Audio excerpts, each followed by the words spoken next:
De la C-Cobra à la Jaguar Type E, en passant par des américaines des années 80. Je conduis une DeLorean. Des Mini et des voitures ultra performantes. Ça me parle. Et il nous dévoile sa sélection à ne manquer sous aucun prétexte. Occasion à saisir, le top 5 inédit, demain à 20h45 sur Discovery. Voilà ce que ça fait de faire face à la mort et d'en réchapper. Je vais vous montrer des images incroyables de gens en situation de danger de mort. Voilà ce que ça fait de survivre à l'impensable. J'étais vivante, je n'en revenais pas. La nouvelle série de Bear Grylls. Restez devant votre écran, ça pourrait vous sauver la vie. Bear Grylls, survivez, vous êtes filmé, inédit, ce soir à 21h35 sur Discovery. Sous les vagues se cache un trésor. Ce n'est ni de l'or, ni des bijoux, mais un mets dont le monde entier raffole. Son prix pousse certains à braver tous les dangers. Rencontrer ceux qui prennent tous les risques pour nous rapporter ce mets hors de prix, leur mot. Pêche en eau trouble, tous les lundis à 20h45 sur Discovery.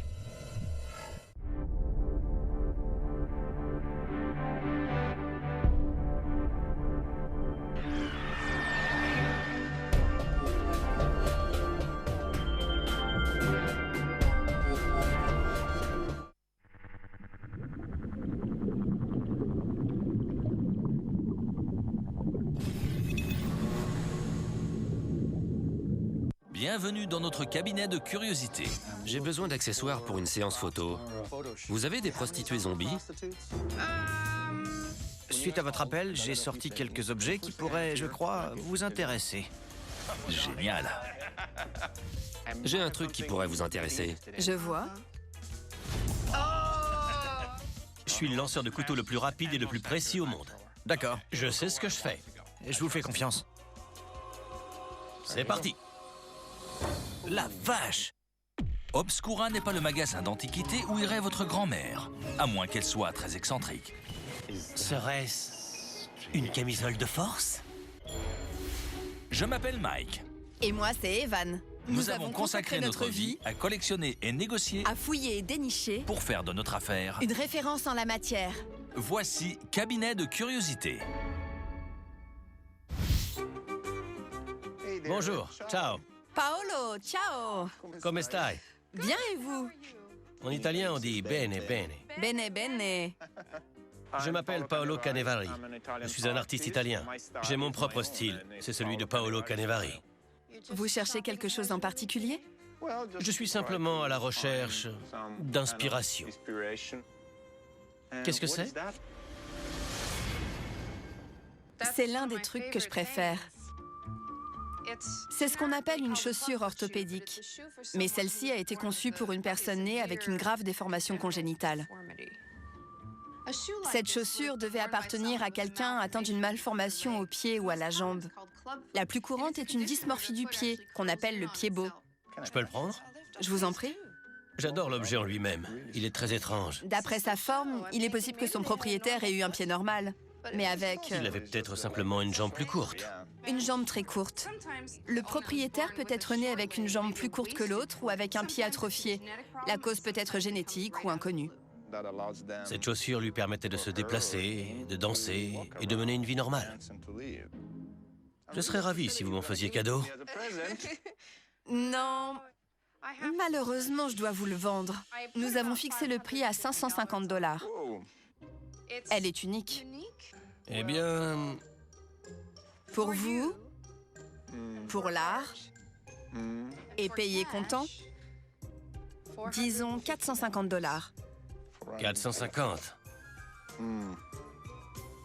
Ok, 450 $. Je comprends. Je trouve ça magnifique, car c'est un objet qui est associé à la laideur, vu qu'il a servi à pallier une difformité. Mais en fait, c'est un objet sculptural qui a une véritable originalité. Au revoir. Ciao, Paolo.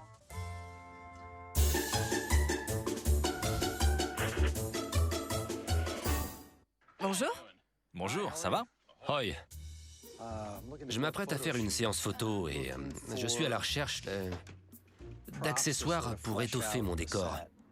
Je m'appelle Voltaire, je suis musicien et cinéaste. Quel genre de décor? C'est pour illustrer ma musique. Ah bon? J'aimerais évoquer les titres de mes chansons. Quel genre de musique?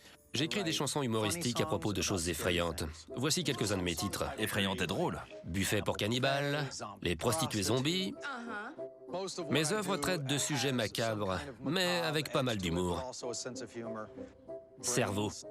D'accord. J'ai déjà pas mal de trucs, dont un cadavre momifié. Félicitations. Merci. J'ai un puits en bois pour ma chanson intitulée Vampire Club. Et il me manque la pièce maîtresse. Quelque chose qui sera en premier plan. Un truc un peu scientifique? Ouais, scientifique. Un laboratoire de savants fous peut-être? Les sciences archaïques. Et combien êtes-vous prêt à mettre? Autour de 400 $. C'est peu d'argent. Les pièces authentiques qu'on trouve dans les musées coûtent quelques milliers de dollars. Oh, ça dépasse largement mon budget. On va effectuer des recherches et vous tenir au courant. Ça marche. Les artistes comme Voltaire sont des clients difficiles. Ils ont une idée précise de ce qu'ils veulent, mais ils ont des contraintes budgétaires. J'espère pouvoir trouver quelque chose. Merci d'être venu. On vous donne des nouvelles. Merci pour tout. Je vous en prie.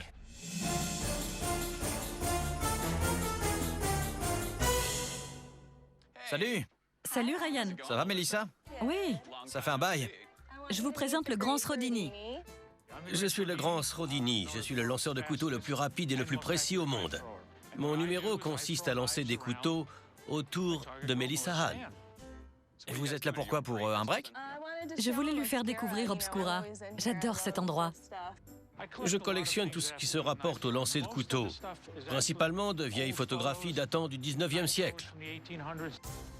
J'ai un objet vraiment génial que je ne montre pas à tous les clients, parce qu'il est assez cher. Ce couteau a appartenu à Harry Houdini. Il provient de sa collection personnelle. Et il faisait partie d'un ensemble de 4. Vous voyez la marque de fabrication ici? Nous avons un certificat d'authenticité. J'ai la photocopie ici. D'accord, vous en avez assez dit. D'accord. Je le veux. Le fait d'avoir un certificat d'authenticité, ça facilite grandement les affaires. Je m'attendais à ce qu'il soit plus aiguisé. Voici un de mes couteaux. Les côtés n'ont pas besoin d'être aiguisés. C'est l'extrémité qui compte. Pour autant que ce bout de 5 mm pénètre le bois, il restera en place. Il peut atteindre une vitesse de 48 km/h. Il ne faut pas être sur sa trajectoire. De quoi avez-vous besoin? Disons que vous lanciez un couteau ici. Je sais que c'est plutôt exigu. Il faut 5 éléments. D'accord. Moi, un couteau, la fille, La cible? le bois et un public. Si vous voulez faire le public, j'ai tout le reste. J'aimerais beaucoup, mais vous devez m'assurer qu'il n'y aura rien de cassé. Je ne voudrais pas qu'Evan et Mike rentrent et trouvent un couteau enfoncé dans la porte. Ne vous inquiétez pas. Je suis le lanceur de couteaux le plus rapide et le plus précis au monde. Je sais ce que je fais. Je vous fais confiance. J'ai jamais vu quelqu'un se tenir dans la trajectoire d'un couteau qu'on lance. Disons que la tension est palpable. Je ne veux pas rester ici. Je vais me mettre à côté de vous, si vous le permettez. Allons-y. La vache! Mélissa n'a même pas tremblé. Elle ne tremble pas. Elle est excellente. Je suis content de voir que Mélissa et la boutique sont intactes. Elle fait ce qu'il faut. Elle n'a pas peur et elle me fait les yeux doux. Srodini n'est pas un imposteur. Je suis sûr qu'il appréciera le couteau de Houdini à sa juste valeur. Dans le milieu, on dit qu'il ne faut pas jouer au plus fin avec le lanceur de couteaux. Combien vous en demandez? On l'a acheté au prix fort. Le certificat d'authenticité ajoute à sa valeur. Son prix de vente est de 1300 $. Marché conclu. Merci. Vous voilà enfin réunis. Génial. Bien. Allons régler tout ça.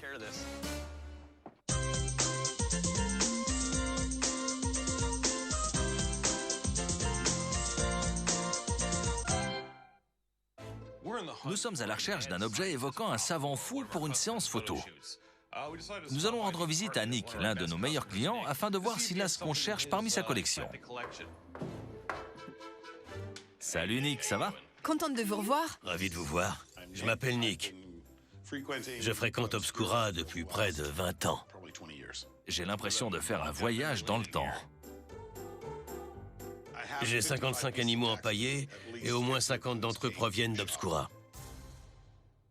Un jeune homme nommé Voltaire est à la recherche de... Un objet médical, ou plutôt qui rappelle un savant fou. On a tout de suite pensé à vous. Vous me flattez.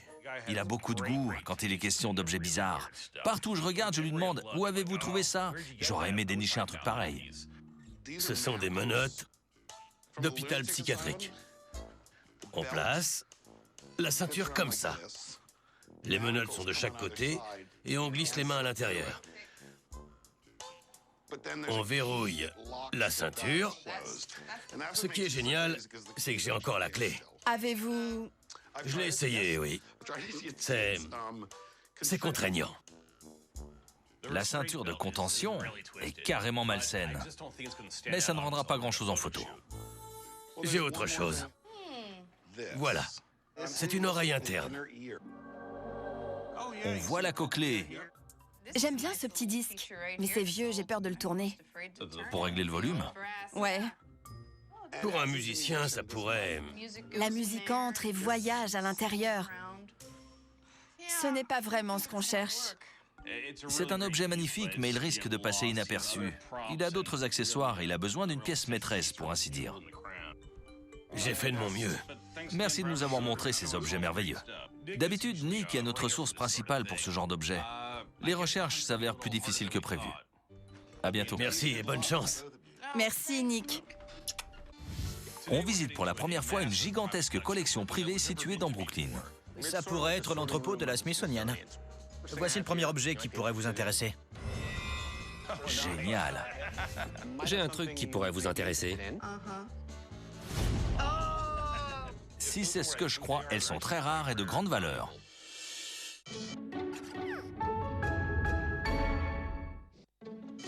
Bienvenue dans notre cabinet de curiosités. Nous effectuons des recherches intensives pour dénicher une pièce destinée à la séance photo d'un client. On visite pour la première fois une gigantesque collection privée située dans Brooklyn. On n'a aucune idée de ce qui nous attend. Vous avez trouvé? Bonjour, Drew. Enchanté, Evan. Enchanté. Enchanté. Entrez. Eh ben, dites donc. Ça alors? C'est magnifique. Je m'appelle Drew, je suis collectionneur et propriétaire d'une entreprise de sidérurgie. La première chose que je dis à mes visiteurs, c'est qu'on peut comparer ça à l'entrepôt de la Smithsonian. Où que vous regardiez, il y a des objets de valeur. C'est votre collection? J'ai reçu votre email concernant l'objet que vous recherchez. J'ai sorti quelques trucs susceptibles de vous intéresser. D'accord, on vous suit. Je vous ai parlé de ceci. C'est un ancien aspirateur chirurgical. En fait, il y en a deux et ils fonctionnent. Ils aspirent toujours? Oui, je le mets en marche. Oui. J'aimerais voir ça. On ferait mieux de reculer un peu. Je crois pas que ça soit nécessaire. Voyons voir. Et voilà. Pas mal du tout. Ce n'est pas bruyant. Je m'attendais à plus de... J'imagine qu'au cours d'une opération, on ne veut pas quelque chose de trop bruyant. En effet. Ouais, c'est logique. On est dans la bonne direction. On cherche quelque chose de médical ou scientifique, mais qui évoque un savant fou, un truc effrayant. Oh, elles sont magnifiques. Elles sont... Quelqu'un les... Et elles tournent. Regarde-moi ça. J'imagine que c'est pas les faire chercher. C'est trop rigolo. On en a déjà eu. Elles viennent souvent dans un coffret rempli de différentes lentilles. À l'époque, on ajustait les lentilles manuellement. Il n'y avait pas encore cette énorme machine qui les change automatiquement. Ce ne sont plus que des accessoires. C'est dans le même ordre d'idées, mais on cherche la pièce maîtresse de l'album. L'objet sera au centre de la photo de couverture. Vous cherchez un effet plus dramatique. Davantage d'impact. Pas un truc qu'on porte, mais qui attire le regard. Suite à votre appel, j'ai sorti quelques objets qui pourraient, je crois, vous intéresser. Comme cette tête de chien. Waouh, super! La tête de chien vient de Baltimore, où j'ai travaillé. C'est une momification naturelle. Elle est desséchée, en fait. Quand il nous a montré la tête de chien momifiée, j'ai pas tout de suite compris ce que c'était. Je croyais que c'était une peluche étrange ou une œuvre d'art. C'était dégoûtant, mais plutôt sympa. On a l'aspect morbide qu'on recherche, mais on a besoin de quelque chose qui évoque un laboratoire scientifique. Le côté savant fou. J'ai ça ici. Je crois que ça va vous plaire. On dirait des éprouvettes miniatures. C'est un laboratoire pour une maison de poupées. Est-ce que c'est ce que vous cherchez? C'est dans cet ordre d'idées, mais en plus sinistre. Sinistre. C'est pas tout. Disons un mi-chemin entre ça et la tête de chien. L'idéal serait de... La tête du chien dans du formol ou un truc du genre. Normalement, je commencerais à perdre espoir, mais la collection de ce type est vaste et unique. Il a plus d'un tour dans son sac. Un ami m'a offert ceci, il y a plusieurs années. C'est une des pièces que je préfère. C'est un cerveau atteint d'une maladie quelconque. Je ne peux pas vous en dire plus. On distingue les lésions. Je peux voir ça de plus près? Bien sûr. J'adore la section de cerveau. La couleur et la pathologie sont réellement intéressantes. C'est une tumeur? Je l'ignore. Il est clairement en mauvaise santé. Combien voulez-vous pour votre magnifique cerveau malade? 300. Je crois que c'est un prix raisonnable. L'ennui, c'est que notre client a un budget restreint. C'est mon objet préféré. 200? On peut s'entendre sur $200. Si on disait 250. Ça me semble raisonnable. Il va me manquer, mais je vous le cède. Merci, Drew. Merci. C'est génial. Merci à vous.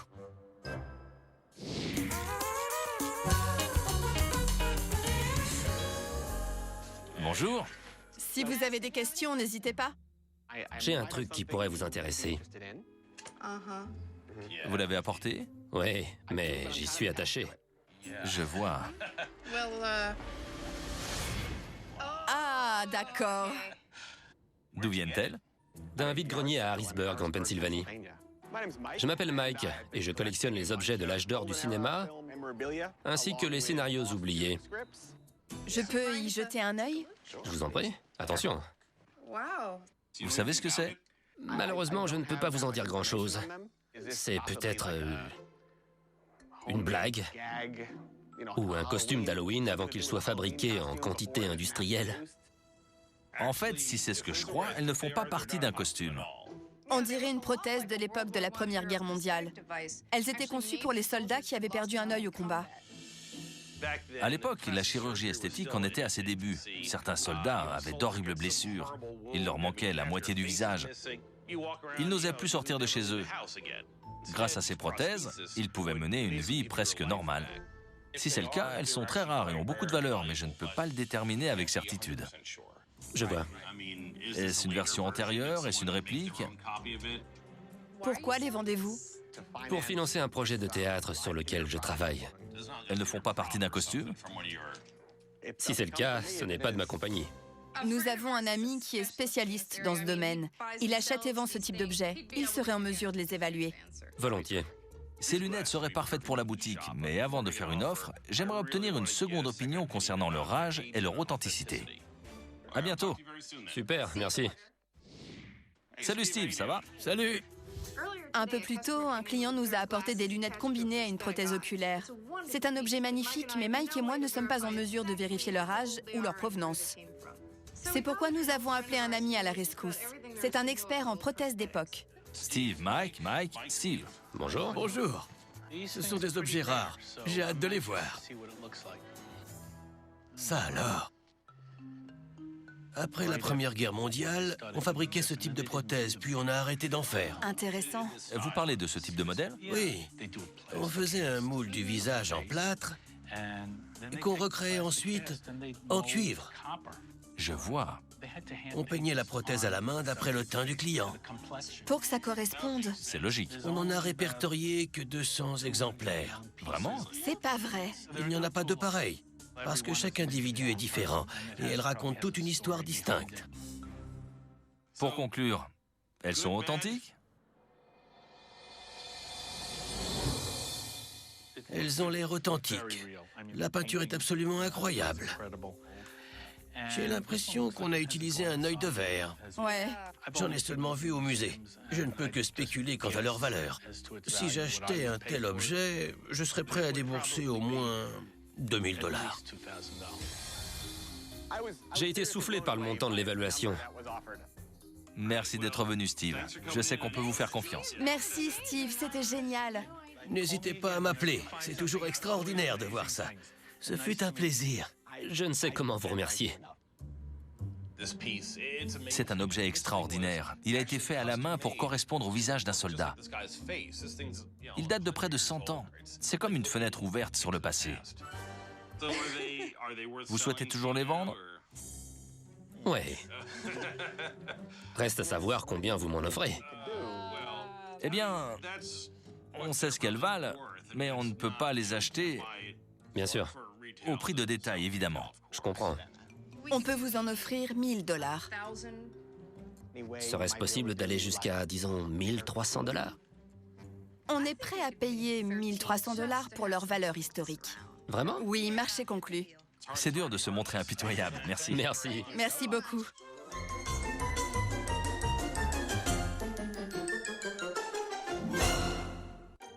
Un client nous a demandé de dénicher une antiquité médicale pour une séance photo.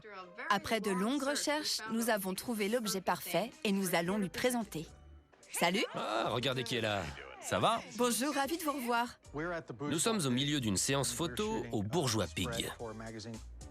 Dites-moi, vous avez pu trouver la perle rare?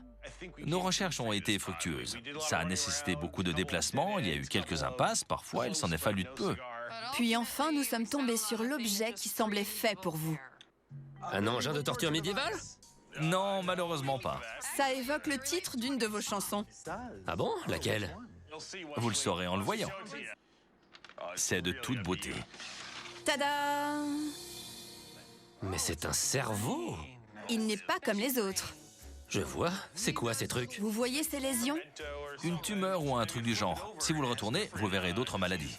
C'est un cerveau truffé d'affections épouvantables. Je préfère ce côté. C'est un spécimen de cerveau flottant dans un liquide jaune visqueux. Je ne m'attendais pas à y trouver des excroissances malsaines en plus. Ce serait génial entre deux tranches de pain. J'adore le fait que ce soit translucide. On dirait une fenêtre. Un peu comme un vitrail. C'est parfait. Il obtiendra la place d'honneur lors de la séance photo, si toutefois j'ai les moyens de me l'offrir. On se doutait que Voltaire apprécierait le cerveau. Mais il nous a coûté plus que prévu. J'espère qu'on n'a pas pris ce risque en vain. On demande 500 $. Je ne sais pas ce que vous en pensez. Ce type de maladie n'a pas de prix.